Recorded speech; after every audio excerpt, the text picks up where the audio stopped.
Le globe vacille sous le choc d'un bouleversement géopolitique d'une ampleur jamais vue. Au centre de la tempête, Emmanuel Macron, perdu dans les nuages, tente de garder l'équilibre alors que Donald Trump, fidèle à son style fracassant, lâche une bombe diplomatique qui pourrait bien rebattre toutes les cartes du pouvoir mondial. Dans un retournement de situation que personne n'avait vu venir, Donald Trump a surpris tout le monde en validant une proposition explosive de Vladimir Poutine, une trêve aérienne partielle en Ukraine. Résultat, Volodymyr Zelensky se retrouve sur le carreau seul contre tous, bouillonnant de rage. Et le compte à rebours est lancé dans 48 heures le 5 décembre 2025. L'ultimatum lancé par le Kremlin atteindra son terme. Pendant ce temps, Florian Philippot, le patron des Patriotes, s'indigne et dénonce ce qu'il appelle ni plus ni moins qu'une trahison monumentale signée par les marionnettistes mondialistes. Alors, simple accalmie ou manœuvre perfide avant l'orage, préparez-vous à plonger au cœur d'un thriller diplomatique plus intense qu'une série Netflix. Et surtout, n'oubliez pas un petit like, un commentaire bien senti et la cloche activée pour ne rien rater. C'est parti! Le 25 novembre 2025, Vladimir Poutine n'a pas simplement parlé, il a lancé un pavé nucléaire dans la mare diplomatique. 10 jours pas un de plus, voilà ce qu'il accorde à la France pour couper net son aide militaire à l'Ukraine. Passé ce délai, l'avalanche de représailles ne fera pas dans le détail Paris en première ligne, mais aussi Berlin, Varsovie, Rome et toute autre capitale qui persiste à remplir les cargaisons d'armes pour Kiev.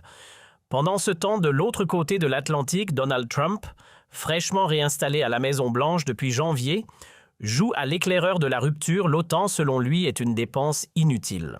Son objectif est clair, obliger les Européens à négocier seuls face au Kremlin. Sauf que Poutine, lui, ne bouge pas d'un cil. Selon les confidences de ses proches, l'Occident est à bout de souffle. La Russie, elle a survécu à 4 longues années de guerre et de sanctions.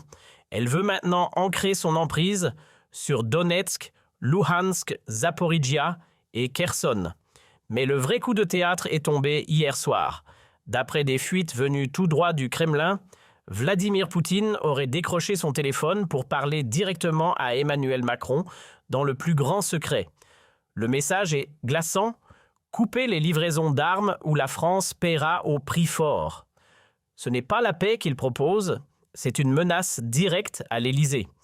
Macron est accusé d'alimenter un conflit que Moscou considère déjà comme perdu pour l'Ukraine. C'est le coup parfait, ou du moins ça en a tout l'air. Poutine joue la carte du dialogue en façade tout en serrant fermement ses ambitions derrière le rideau. Mais pourquoi ce timing si soigneusement choisi? Et surtout, quelles conséquences pour Trump, pour Zelensky et bien sûr pour la France? Pendant ce temps, sur le réseau X, Florian Philippot entre en éruption. Il fustige une reddition honteuse de Trump devant Poutine tout en accusant Macron de rester muet comme une tombe. Dans un message devenu viral, il clame haut et fort « Scandale national, il est temps de claquer la porte de l'OTAN et de l'Union européenne si on veut récupérer un brin de souveraineté ». Et sur le terrain, pendant que les grands chefs d'État s'affrontent sur l'échiquier du pouvoir Zelensky, lui encaisse les coups. L'Ukraine saigne 750 km² perdus rien qu'en novembre 2025, si l'on en croit les chiffres du Blackbird Group. Plus d'un quart du territoire est désormais sous contrôle russe. L'armée ukrainienne est à bout de souffle, les stocks de munitions s'épuisent et les livraisons européennes arrivent trop tard et en trop faible quantité pour renverser la vapeur. Pour Zelensky, le projet de Donald Trump n'est rien d'autre qu'un acte de démolition en règle, offrir des morceaux d'Ukraine sur un plateau à Moscou, tout en réduisant le pays au silence géopolitique, une mise à mort déguisée. Et au beau milieu de ce jeu explosif, Emmanuel Macron se retrouve pris dans un casse-tête infernal où chaque décision ressemble à une impasse. Pendant ce temps, les frappes russes pleuvent sans relâche des salves de drones et missiles qui transforment les nuits ukrainiennes en cauchemars. Et l'onde de choc ne s'arrête pas là. L'Europe commence à trembler, surtout depuis ce bombardement meurtrier à 2 pas de la frontière polonaise, qui a fauché 15 vies civiles. Macron n'a plus que 2 choix: ignorer la menace et risquer une riposte brutale contre la France, cyberattaque, crise énergétique ou pire encore, ou plier et entraîner l'Europe sur le chemin glissant de la reddition.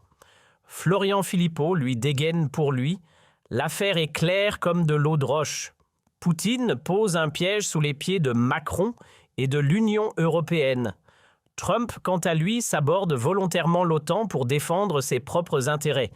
Et Macron, pendant que la France vacille, il sirote son chocolat chaud à Courchevel, loin du tumulte. En réalité, ce chantage est tout sauf improvisé, une manœuvre soigneusement calculée. Des sources proches du Kremlin confient que Poutine veut prouver à Trump qu'il n'est pas contre la paix tant qu'elle obéit à ses règles du jeu. Et selon certains généraux russes, la ligne de front ukrainienne pourrait s'écrouler d'ici le printemps 2026. Le compte à rebours a commencé. La Russie continue de grignoter le sol ukrainien lentement mais sûrement. Depuis janvier 2025, elle a avalé quelques 8000 km, un peu plus qu'un coin de carte, mais assez pour que Poutine bombe le torse. Car même ces miettes territoriales suffisent à renforcer son image de chef de guerre inflexible, surtout face à un Occident qui ne sait plus sur quel pied danser. Et maintenant, le compte à rebours touche à sa fin. Le 5 décembre approche à grands pas, date fatidique où l'ultimatum lancé par Moscou expirera. Un moment charnière qui pourrait faire basculer l'échiquier mondial, rien de moins. La tension est telle qu'hier, Jared Kushner, émissaire de Trump et beau-fils en chef, a débarqué en urgence à Paris pour une entrevue express avec Macron. En coulisses, on murmure que Trump est prêt à signer presque n'importe quoi pour cocher sa promesse électorale préférée, mettre un terme à la guerre ukrainienne avant que le sapin de Noël ne soit décoré. Du côté des stratèges républicains, le message est limpide. Trump ne peut se permettre aucun faux pas. Il doit contraindre les Européens à céder, même si cela implique d'abandonner Zelensky en rase campagne. Si cet accord voit le jour, il sonnera non seulement le glas de l'isolement ukrainien, mais portera aussi un coup de massue à la posture guerrière de l'Union européenne et de Macron. En France, Florian Philippot dégaine une fois de plus, dénonçant ce qu'il appelle une double allégeance à Washington d'un côté, à Moscou de l'autre. Il brandit la crise énergétique de 2024 comme un exemple criant, quand Paris s'est aplati devant les quotas imposés par Bruxelles, sacrifiant un peu plus de sa souveraineté sur l'autel technocratique. Mais au-delà des discours, c'est la réalité économique qui cogne sans relâche. L'économie française tangue étranglée par les diktats venus de Bruxelles. La dette publique explose littéralement 200 milliards d'euros de déficit pour 2025, selon des documents confidentiels qui font froid dans le dos. Et sur le terrain, la souffrance est palpable. Le chômage frappe à tous les étages des jeunes fraîchement diplômés aux seniors oubliés du système. L'inflation, elle transforme le moindre plein d'essence ou la baguette du matin en luxe. Les factures d'énergie multipliées par 3 dans certaines villes comme Rouen ou Nice à cause de taxes absurdes.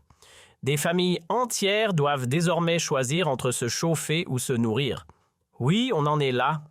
Dans des villes comme Alès-Béziers ou Carcassonne, la peur du quotidien grimpe en flèche.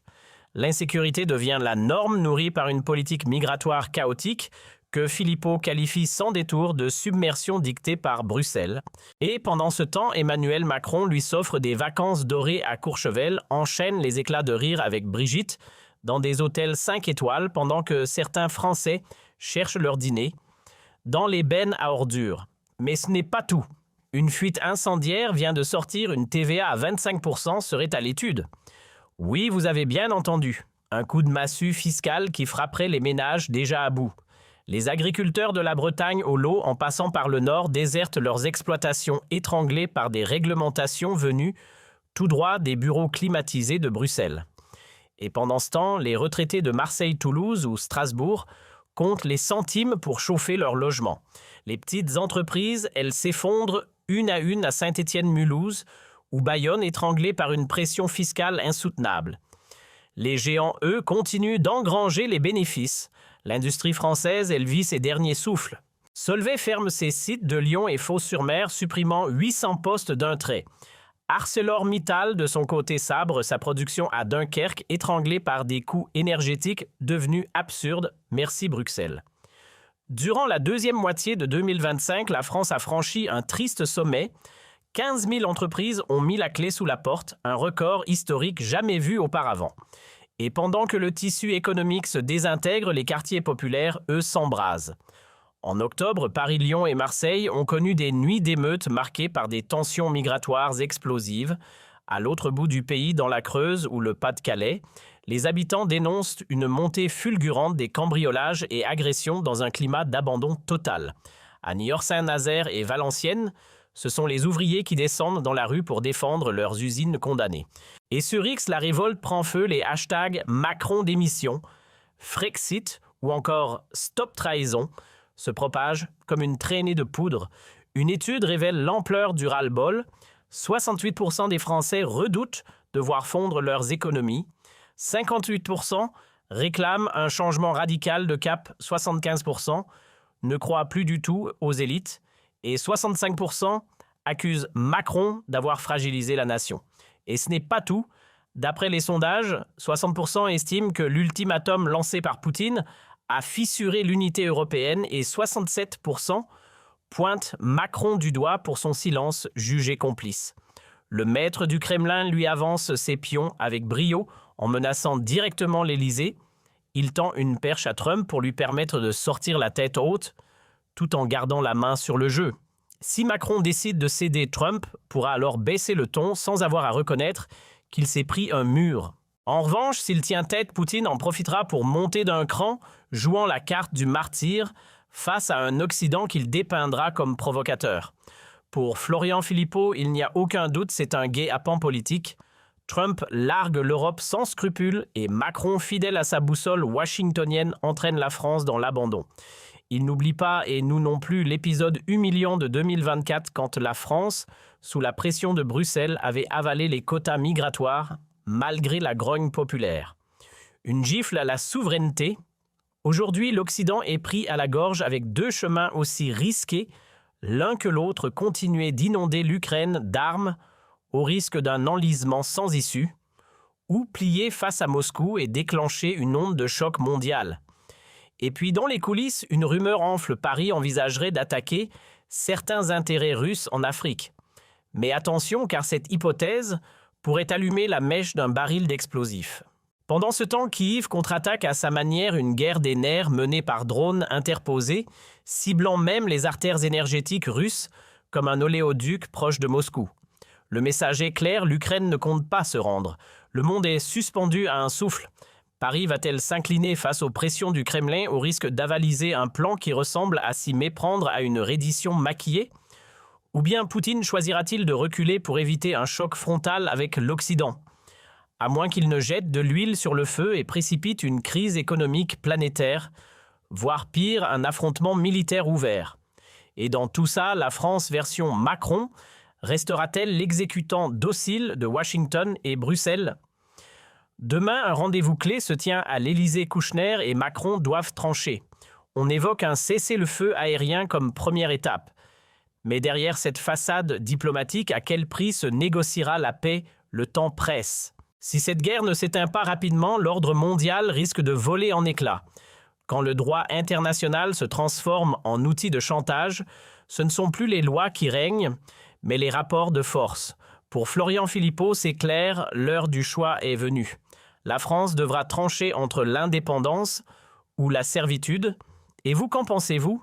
Sommes-nous à deux doigts d'un accord historique ou d'un chaos total ? Dites-le en commentaire, lâchez un like, abonnez-vous, car la suite risque de secouer très fort.